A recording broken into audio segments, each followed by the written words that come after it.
मुक्ताईनगर जिल्हा जळगाव या शहरामध्ये आरक्षण बचाव यात्रा ही आलेली आहे।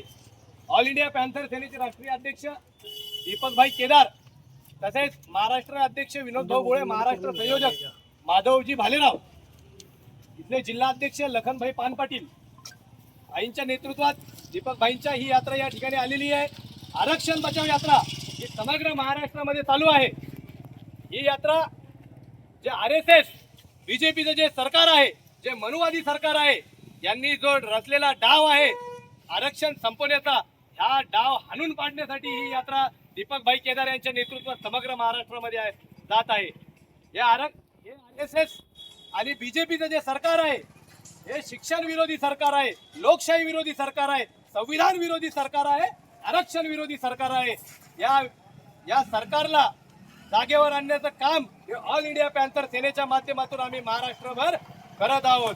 आणि त्यासाठी ही आरक्षण बचाव यात्रा आम्ही सर्व ऑल इंडिया पॅन्थर सेनेचे पदाधिकारी आणि कार्यकर्ते मैदानात उतरलेलो आहोत। एकीकडे संविधान बदलण्याची भाषा होते, आरक्षण संपवण्याची भाषा होते, इथला जातीवादी धर्मवादी मुख्यमंत्री मूग गिळून गप्प आहे। आणि या मुख्यमंत्र्याला काल सुद्धा आमच्या कॉक्रोच जनता पार्टीचं आंदोलन झालं दिल्लीमध्ये, तर या जय भीमचा नारा दिला। जय भीमच्या नाऱ्याला हा मुख्यमंत्री अराजकता पसरवणे म्हणतो। अरे देवेंद्र फडणवीसा, हे अराजकता नाही, जय भीमचा नारा हा क्रांतीचा नारा आहे। RSS आणि बीजेपी याचे दलाल हे अराजकता पसरवायचं काम या महाराष्ट्रामध्ये करतात आणि देशामध्ये करतात, हे देखील आम्ही या ठिकाणावर सांगतोय। आरक्षण बचाव यात्रा ही काढायचं मागचं कारण की जाती मध्ये भांडण न पाडण्याचं कारण आहे। आणि या सरकारने जे SC ST आरक्षणामध्ये तुकडे पाडण्याचा जो कट रचला, याला हाणून पाडण्यासाठी ही आरक्षण बचाव यात्रा आहे। अरे तुम्ही कितीही प्रयत्न करा, तुम्ही कितीही काही करा, पण हे डॉक्टर बाबासाहेब आंबेडकरांचे लेकरं आहेत, एवढं लक्षात घ्या।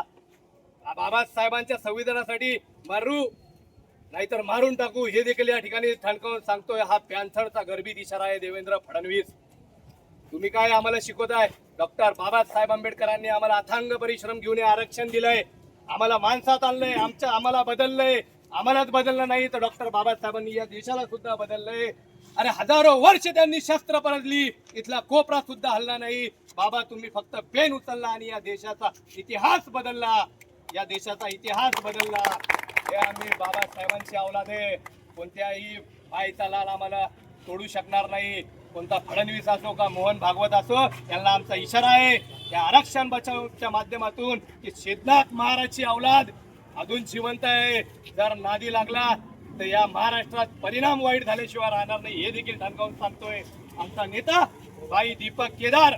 जोपर्यंत या महाराष्ट्रामध्ये आहे, देशामध्ये आहे, तोपर्यंत तुमचे मनसुबे यशस्वी होऊ देणार नाही। तुम्ही काय भांडण लावता, तुम्ही काय जातीमध्ये द्वेष निर्माण करता, तुम्ही मुस्लिम विरोधी आहे, हे सुद्धा कालच्या आम्ही बीडच्या भेटी दरम्यान दीपकभाई केदारांनी तौफिक खान या आमच्या बांधवांना भेट देऊन तिथेही सुद्धा कोणताही लोकनेता गेला नाही, तिथेही कोणता स्थानिकचा नेता गेला नाही। त्या बीडच्या प्रकरणाला सुद्धा वाचा फोडण्याचं काम आमचे सन्माननीय लोकनेते डॉक्टर दीपकभाई केदारांनी केलं। भाई त्या ठिकाणी गेले, त्यामुळे तिथे सगळे लोक स्थानिकच्या नेत्यांची लाईन लागली। हे फक्त पॅन्थरच करू शकतो या महाराष्ट्रामध्ये। आणि ही पॅन्थर क्रांती इथून पुढे सुद्धा तुम्हाला तुमच्या झोप आवडल्याशिवाय शांत बसणार नाही, हे देखील या ठिकाणी सांगतोय। आणि इतकंच बोलतोय, बाकी सर्वांना जय भीम, जय संविधान।